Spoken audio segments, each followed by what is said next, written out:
Hello, welcome back to Priya cooking YouTube channel. ಇವತ್ತಿನ recipe ಏನು ಮಾಡೋದಂತ ನೋಡ್ಕೊಂಡು ಬರೋಣ ಬನ್ನಿ. ನಾನು ಇವತ್ತಿಲ್ಲಿ ಈವ್ನಿಂಗ್ ಸ್ನ್ಯಾಕ್ಸ್ ಹೇಗೆ ಮಾಡೋದಂತ ನೋಡ್ಕೊಂಡು ಬರೋಣ ಬನ್ನಿ.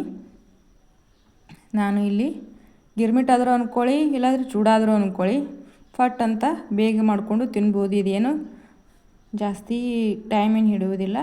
ಮನೆಯಾಗಿದ್ದಂಥ ಇಂಗ್ರೀಡಿಯೆಂಟ್ಸ್ ಹಾಕಿ ಮಾಡ್ಕೊಳ್ಳಿಕ್ಕೆ ನಡೀತೆ. ನೋಡಿ, ಇಲ್ಲಿ ನಾನು ಒಂದೆರಡು ಬೌಲ್ ಚುರುಮುರಿ ತೊಗೊಂಡಿದ್ದೀನಿ. ಹಾಗೆ ಬೆಳ್ಳುಳ್ಳಿ ಒಂದು 8-10 ಹೆಸರು ತೊಗೊಂಡಿದ್ದೀನಿ. ಒಂದು 5 ಮೆಣಸಿನ್ಕಾಯಿ ತೊಗೊಂಡು ಅದನ್ನು ಉದುದಾಗಿ ಕಟ್ ಮಾಡ್ಕೊಂಡು, ಹಾಗೆ ಪುಟಾಣಿ ಮತ್ತು ಶೇಂಗಾ ತೊಗೊಂಡಿದ್ದೀನಿ. ಇವಾಗ ಒಗ್ಗರಣೆ ಹಾಕ್ಕೊಳ್ಳೋಣ ಬನ್ನಿ. ಇದಕ್ಕೇನು ಎಣ್ಣೆ ಜಾಸ್ತಿ ಹತ್ತೋಂಗಿಲ್ಲ, ಸ್ವಲ್ಪ ಹತ್ತತ್ತೆ ಎಣ್ಣೆ. ನೋಡಿ, ಇವಾಗ ಎಣ್ಣೆ ಹಾಕ್ಕೊಳ್ಳೋಣ. ಇದು ನೀವು ಟೀ ಜೊತೆ ಸ್ನ್ಯಾಕ್ಸ್ ಆಗಿ ಮಾಡ್ಕೋಬೋದು. ಇದು ಮಳೆಗಾಲ ದಿನದಲ್ಲಿ ತುಂಬ ಚೆನ್ನಾಗಿ ಬರುತ್ತೆ. ಯಾಕೆಂದರೆ ಇದು ಬಿಸಿ ಬಿಸಿಯಾಗಿ ಮಾಡೋದ್ರಿಂದ ಚುರುಮುರಿ ಖಡಕ್ಕಾಗಿ ಬರುತ್ತೆ. ಅದಕ್ಕೆ ಹೇಗೆ ಮಾಡೋದು ಅಂತ ನೋಡ್ಕೊಳ್ಳೋಣ ಇವಾಗ. ನೋಡಿ, ನಾನು ಇಲ್ಲಿ ಎಣ್ಣೆ ಹಾಕ್ಕೊಂಡು ಕಾಯ್ದಿದೆ. ಅದಕ್ಕೆ ಸ್ವಲ್ಪ ಶೇಂಗಾ ಪುಟಾಣಿ ಹಾಕೋತಾ ಇದ್ದೀನಿ. ಎಣ್ಣೆ ಕಾಯಿಸ್ಕೋಬೇಕು ನೀಟಾಗಿ. ನೋಡಿ, ಶೇಂಗಾ ಪುಟಾಣಿ ಹಾಕ್ಕೊಂಡು ಎಣ್ಣೆಯಲ್ಲಿ ಫ್ರೈ ಮಾಡ್ಕೋಬೇಕು ನೀಟಾಗಿ.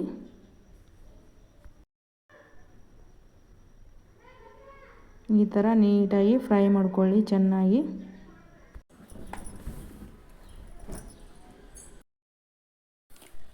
ಎಣ್ಣೆಯಲ್ಲಿ ಫ್ರೈ ಮಾಡ್ಕೋಬೇಕು ಚೆನ್ನಾಗಿ.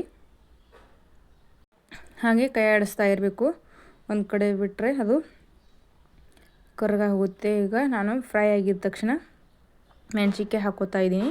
ಮೆಣಸಿನ್ಕಾಯಿ ಜಾಸ್ತಿನೇ ಫ್ರೈ ಮಾಡ್ಕೋಬೇಕು ಎಣ್ಣೆಯಲ್ಲಿ. ಯಾಕೆಂದರೆ ಖಾರ ಬಿಟ್ಟರೆ ಎಣ್ಣೆಯಲ್ಲಿ ಟೇಸ್ಟಿಯಾಗಿ ಬರುತ್ತೆ ಗಿರ್ಮಿಟ.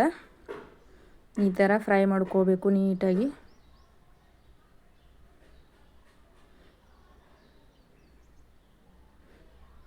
ನೋಡಿ, ಇವಾಗ ಎಣ್ಣೆಯಲ್ಲಿ ಫ್ರೈ ಮಾಡ್ಕೊಂಡಾದ ತಕ್ಷಣ ಇವಾಗ ಬೆಳ್ಳುಳ್ಳಿ ಹಾಕೋತಾ ಇದ್ದೀನಿ ನಾನು. ಬೆಳ್ಳುಳ್ಳಿ ಸ್ವಲ್ಪನೇ ಜಜ್ಜಬೇಕು, ಜಾಸ್ತಿ ಜಜ್ಜಿದ್ರೆ ಟೇಸ್ಟಿಯಾಗಿ ಬರೋಂಗಿಲ್ಲ. ಸ್ವಲ್ಪ ಜಜ್ಜಿಕೊಂಡು ಹಾಕ್ಕೊಳ್ಳಿ. ಅದನ್ನು ಕೆಂಪಾಗೋವರೆಗೂ ಫ್ರೈ ಮಾಡ್ಕೊಳ್ಳೋಣ.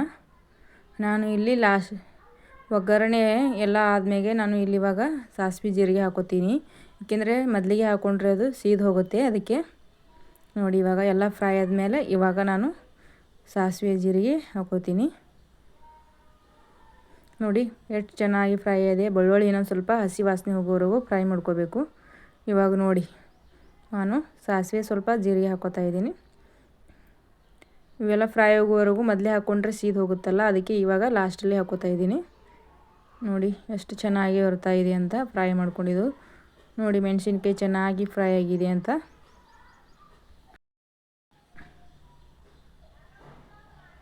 ಇವಾಗ ನೋಡಿ ಸ್ವಲ್ಪ ಮಿಕ್ಸ್ ಮಾಡ್ಕೊಳ್ಳೋಣ. ಇವಾಗ ಇದಕ್ಕೇನು ಜಾಸ್ತಿ ಇಂಗ್ರೀಡಿಯೆಂಟ್ಸ್ ಏನು ಬೇಕಾಗಿಲ್ಲ, ಸ್ವಲ್ಪನೇ ಬೇಕಾಗುತ್ತೆ. ಇದು ಭಾಳ ಟೇಸ್ಟಿಯಾಗಿ ಬರುತ್ತೆ ಚುರುಮುರಿ ಚೂಡ. ಹೀಗೆ ಮಾಡಿಕೊಂಡು ತಿಂದರೆ ದಿನ ತಿನ್ನಬೇಕು ಅನಿಸುತ್ತೆ, ಆ ಥರ ಟೇಸ್ಟಿಯಾಗಿ ಬರುತ್ತೆ. ನೋಡಿ, ಇವಾಗ ನಾನು ಅದಕ್ಕೆ ಬೇಕಾದಷ್ಟು ಅರಿಶಿನ ಪುಡಿ ಹಾಕೋತಾ ಇದ್ದೀನಿ. ಹೋಟೆಲ್ ಸ್ಟೈಲಲ್ಲಿ ಸಿಗುವಂಥ ಹಳ್ಳಿ ಕಡೆ ಉತ್ತರ ಕರ್ನಾಟಕ ಸೈಡ್ ಈ ಥರ ಹಳದಿ ಕಲರ್ ಚೂಡ ಎಲ್ಲರೂ ಇಷ್ಟಪಟ್ಟು ತಿಂತಾರೆ. ಈ ಥರ ಮಾಡಿಕೊಂಡು ತಿನ್ನಬೇಕು, ಮಸ್ತಾಗಿ ಬರುತ್ತೆ.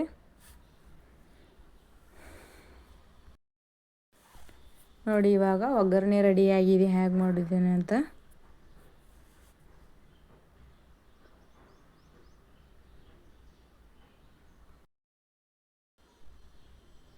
ಇವಾಗ ನಾನು ರುಚಿಗೆ ತಕ್ಕಷ್ಟು ಉಪ್ಪು ಹಾಕೋತಾ ಇದ್ದೀನಿ. ನೋಡಿ, ಚುರುಮುರಿ ಉಪ್ಪಿದ್ರೆ ಜಾಸ್ತಿ ಉಪ್ಪು ಹಾಕೋಬೇಡಿ. ಉಪ್ಪಾಗಿದ್ದರೆ ಚುರುಮುರಿ, ಇದು ಜಾಸ್ತಿ ಉಪ್ಪಾದರೆ ಚೆನ್ನಾಗಿ ಬರೋಂಗಿಲ್ಲ. ಅದಕ್ಕೆ ನೋಡ್ಕೊಂಡು ಹಾಕ್ಕೊಳ್ಳಿ ಸ್ವಲ್ಪ. ನೀವು ಬೇಕಾದರೆ ಸಕ್ಕರೆನೂ ಆ್ಯಡ್ ಮಾಡ್ಕೊಳ್ಳೋದಿದ್ರೆ, ಇಲ್ಲಾಂದ್ರೆ ಮ್ಯಾಗಾದ್ರೂ ಆಮೇಲೆ ಒಗ್ಗರಣೆ ಎಲ್ಲ ಅದು ಚೂಡ ಆದ ನಂತರ ಸ್ವಲ್ಪ ಪುಡಿ ಮಾಡಿ ಹಾಕ್ಕೊಂಡ್ರೂ ನಡಿತೈತಿ. ಅಷ್ಟು ಚೆನ್ನಾಗಿ ಬರ್ತೈತಿ, ಅದನ್ನು ಸೂಪರಾಗಿರ್ತೈತಿ. ನೋಡಿ, ಇವಾಗ ಎಲ್ಲ ಎಷ್ಟು ಚೆನ್ನಾಗಿ ಬಂದಿದೆ, ರೆಡಿಯಾಗಿದೆ ಅಂತ. ನೋಡಿ, ಈ ಥರ ಮಾಡಿಕೊಂಡು ಸೂಪರಾಗಿ ಬರುತ್ತೆ. ಇವಾಗ ರೆಡಿಯಾಗಿದೆ. ಚುರುಮುರಿ ಹಾಕ್ಕೊಳ್ಳೋಣ ಬನ್ನಿ. ಇದನ್ನೆಲ್ಲ ಮಿಕ್ಸ್ ಮಾಡ್ಕೊಳ್ಳೋಣ. ಇವಾಗ ಎಷ್ಟು ಬೇಕು ಅಷ್ಟು ಹಾಕ್ಕೊಳ್ಳಿ. ಜಾಸ್ತಿ ಆದರೆ ಉಪ್ಪು ಖಾರ ಕಡಿಮೆ ಆಗುತ್ತೆ. ನೋಡಿದ್ದು ರಾಗಿದು ನಾನು ಇಲ್ಲಿ ಪಾಪಡ್ ಥರ ಇದೆ. ಇದನ್ನು ನಾನು ಒಂಥರ ಟೇಸ್ಟಿ ಇರ್ರಿ ಅಂತ ಮಿಕ್ಸ್ ಮಾಡ್ಕೋತಾ ಇದ್ದೀನಿ. ಇವಾಗ ಎಲ್ಲ ಚುರುಮುರಿ ಹಾಕ್ಕೊಂಡಿದ್ದ ತಕ್ಷಣ ತಿರುಗ್ಕೋತಾ ಇದ್ದೀನಿ, ಎಲ್ಲ ಮಿಕ್ಸ್ ಮಾಡ್ಕೋತಾ ಇದ್ದೀನಿ. ನೀವು ಚುರುಮುರಿ ನೋಡ್ಕೊಂಡು ಹಾಕ್ಕೊಳ್ಳಿ. ಒಗ್ಗರಣೆ ಸ್ವಲ್ಪ ಸ್ವಲ್ಪನೇ ನೋಡಿ ಹಾಕ್ಕೊಳ್ಳಿ. ಒಗ್ಗರಣೆ ಜಾಸ್ತಿ ಇದ್ರೇ ನಡೀತೆ. ಶೇಂಗಾ ಕಾಳು ಎಷ್ಟು ಚೆನ್ನಾಗಿ ಫ್ರೈ, ಮೆಣಸಿನ್ಕಾಯಿ ನೋಡಿ. ಇಲ್ಲಿ ಕೊರಿಬೇವಿನ ಸೊಪ್ಪನ್ನು ಹಾಕ್ಕೋಬೋದು ನೀವು. ನನ್ನ ಹತ್ರ ಇರಲಿಲ್ಲ, ಅದಕ್ಕೆ ನಾನು ಹಾಕಿಲ್ಲ. ನೋಡಿ ಎಷ್ಟು ಚೆನ್ನಾಗಿ ಬಂದಿದೆ ಅಂತ. ಈ ಥರ ಮಾಡಿಕೊಂಡ್ರೆ ಚೆನ್ನಾಗಿರುತ್ತೆ ತಿನ್ನಲಿಕ್ಕೆ. ಮನೆಯಲ್ಲಿ ಚಿಕ್ಕ ಮಕ್ಕಳು ಇದ್ದರೆ ಈ ಥರ ಮಾಡಿ ಕೊಟ್ಬಿಡ್ಬೋದು. ಚೆನ್ನಾಗಿ ತಿಂತಾ ತಿರುಗಾಡ್ತಿರ್ತಾರೆ. ಅದಕ್ಕೆ ಹೊರಗಡೆಯಿಂದ ಚೆನ್ನಾಗಿರೋದೆಲ್ಲ ಮನೆಯಲ್ಲೇ ಮಾಡಿ ಇಟ್ಕೊಂಡು ತಿನ್ಬೋದು. ಎಷ್ಟು ದಿನ ಇದ್ದರೂ ನಡೆಯುತ್ತೆ, ಇದಕ್ಕೇನೂ ಆಗೋದಿಲ್ಲ. ನೋಡಿ ಇವಾಗ ಎಷ್ಟು ಚೆನ್ನಾಗಿ ಬಂದಿದೆ ಅಂತ. ವಿಡಿಯೋ ಇಷ್ಟ ಆದರೆ ಲೈಕ್ ಮಾಡಿ, ಶೇರ್ ಮಾಡಿ, ಕಮೆಂಟ್ ಮಾಡಿ. ಹಾಗೆ ಹೊಸದಾಗಿ ನೋಡೋರು ಸಬ್ಸ್ಕ್ರೈಬ್ ಮಾಡ್ಕೊಳ್ಳಿ. Okay, thank you, bye.